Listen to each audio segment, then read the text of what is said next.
O Padre Quevedo, você materializou algo para ele?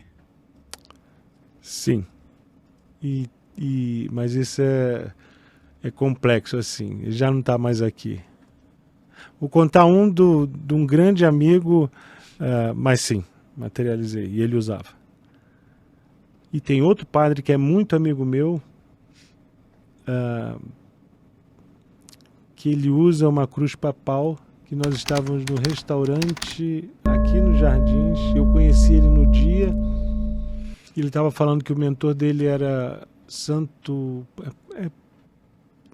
Paulo II, né? João Paulo II.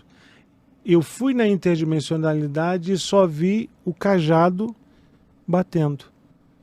E eu falei para ele, olha, uma carta para você. Quando eu trouxe para ele, era a cruz que fica no cetro papal. Ele se emocionou. E ele faz peregrinação. Sua bênção, meu querido Sérgio. E as pessoas se emocionam com aquela cruz. É incrível isso. Então não existe religião. Como eu tenho amigos evangélicos que usam um anel que o evangélico usa, que é a pedra preta, qual que é? Obsidiana? Não, qual? Tem um que é um grande, eu não vou citar nome, que é um grande pastor que usa o anel de... Falei, não sei, eu só trouxe a carta. Ele usa, é uma materialização e assim vai, mas... E o que muda um objeto? Nada. O importante é o fenômeno que você presencia, o que a sua cabeça vai buscar e vai entender e vai querer reproduzir após isso. É o que milhares de neurônios seus vão estar milhões funcionando para entender e trazer diante do trabalho que vocês realizam essa capacidade. Isso é só, Baba falava, era só para confundir. Você fala que cada objeto materializado, na verdade, ele é uma mensagem, é uma carta. Não é isso? Exatamente. Como é que funciona, então? Porque, assim, hoje, aqui nesse programa, a gente teve 3 materializações aqui. Uma ao vivo só. Uma ao vivo e 2 nos bastidores aqui, que geraram objetos que estão aqui na nossa frente. Tem um aqui na minha frente, tá aqui, e outro na frente do guru. Como é que funciona isso? Como é que a gente interpreta e como é que a gente entende qual que é a mensagem atrelada a esse objeto? É um entendimento não racional, digamos assim, é uma mensagem que tem um significado, um sentimento, uma percepção, ou é uma mensagem nítida e clara de algo? Sensorial e espiritual. É o que eu falei no início, interpretação de texto. A interpretação de texto é tua. A carta é você quem vai fazer essa interpretação.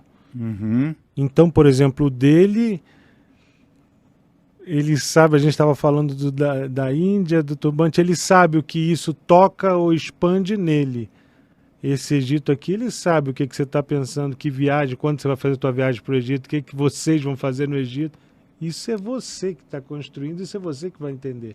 Eu não estou aqui como professor que tem que adiantar para você a resposta. Não. Simplesmente eu estou fazendo com que você tenha a interpretação dessa carta. Dessas, né? Bem que essa aqui, eu acho que essa aqui eu dei a interpretação, porque a gente viu ali, eu olhei... Sim. Né? Uhum. O que você interpretou aqui, Guru? Você consegue falar desse objeto que saiu aqui, que Pode falar dele? Ele só não mostra, mas pode. Ele não tá aparecendo, né, Sorriso? Não, por incrível que pareça, na câmera não aparece. Não aparece. Mas ele tá exatamente aqui, ó. Tá escondido aqui, ó. Não dá pra ver. Bem no meu dedo, mas não dá pra ver. Tá pra trás de onde aparece. O que aconteceu, Guru? Explica aqui. Houve uma primeira materialização, né, na qual a gente estava conversando sobre um assunto X aqui, e aí o Marluz falou, vou fazer alguma coisa que tem mais a ver com... Pode falar do que aconteceu ou não? Pode. Aí ele encostou, assim, levantei um pouco aqui o meu turbante, assim, e ele...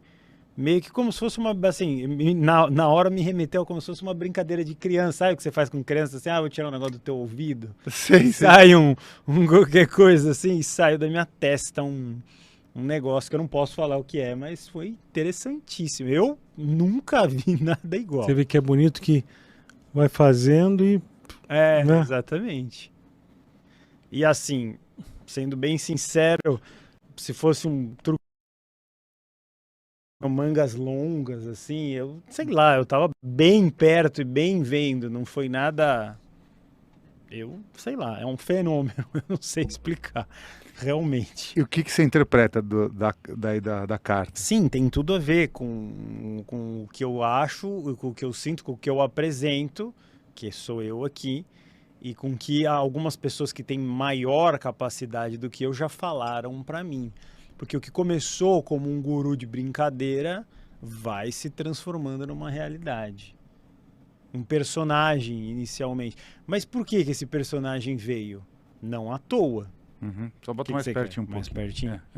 Não à toa. Então deve ter sido alguma consciência já de outras épocas que se manifestou não no tempo certo e agora acho que vai encaixar. A gente entende o Mahatma Guru, a gente, alma iluminada, guru da alma iluminada, a gente entende o tempo, a gente quer entender o tempo como passado, presente e futuro. E é um erro. Eu sempre falo, o tempo, para nós, ele tem que ser medido e contado. Relógio, né, distância... Não, o tempo é para ser sensorial, é para ser sentido. A hora que a gente sentir o tempo, você entende as dimensões. Porque, por exemplo, você quando teve... Não sei se você quando teve... Pode falar que você teve... fez uma visita. Sim, fui visitar o Marluz lá na casa, no apartamento, né? Aqui perto. Eu falei um pouco do tempo, na nave, né? Que é, parece que você está no Indiana Jones clássico, as pessoas ficam, mas isso são dimensões diferentes. Por exemplo, qual o doce da sua infância que você mais gosta, Guru? Doce da infância? Eu gosto daqueles doces de abóbora bizarro, assim. Tá. A comida da infância que você mais gosta, assim? Comida da infância? Cigarrinho de chocolate. Pão. Essa é clássica. Não, essa guarda-chuvinha. Pô, aquilo era sebo puro, era terrível. Aquilo ali, a gente comia e não ia. Você diz o quê? Comida... Qualquer doce, prato que a avó, que alguém fazia, qualquer coisa da infância. Eu gostava de torta de limão. Torta de limão. Muito. Se você fechar seus olhos agora e lembrar da torta de limão, você vai sentir o cheiro e o gosto. Sim, na hora. Ou seja, a sua memória olfativa e gustativa foi ativada. Isso é a máquina do tempo. Sim. O sensorial, quando a gente lembra alguém que partiu, a gente sente o perfume. Sim. Gente, senti o perfume do meu avô, da minha avó, da minha mãe, do meu pai. A gente sente por quê? Porque você ligou no teu emocional o espaço-tempo. Você ativou esse espaço-tempo que ele é para ser sentido. E aí você consegue ter memórias de som, de sensação, de sabor, de cheiro. Esse é o grande tempo complexo que não é para ser medido, muito interessante isso aqui, não é para ser medido numa reta ou em números, mas ele é à frente, atrás, esquerda, direita, acima e abaixo. Ele é para ser sentido. O tempo da interdimensionalidade, ele é sensorial. Então, em alguma existência não passada, mas passada, presente e futuro, em alguma existência que você está vivenciando agora, nessa vida e nesse tempo aqui, você é o Guru. Você foi, você é e você será. Eles entraram em sintonia e você está trazendo o do ontem e o do amanhã nessa existência. O importante é você vivenciar ele. O importante é você permitir que ele coabite você, que ele esteja nessa sintonia. Sem o medo, sem o dogma do julgamento, sem a neurose. Não. Aliás, o medo, eu acho que a pior energia que existe é o medo. O receio, ele é limitante e ele te ensina. Agora, o medo, já dizia o saudoso, querido Clodovil, o medo é o diabo, o medo é o mal. Porque o medo é a ausência de fé, o medo é a ausência do divino. Quando a gente tem medo, a gente tem o vazio. E no vazio, algo pode se manifestar.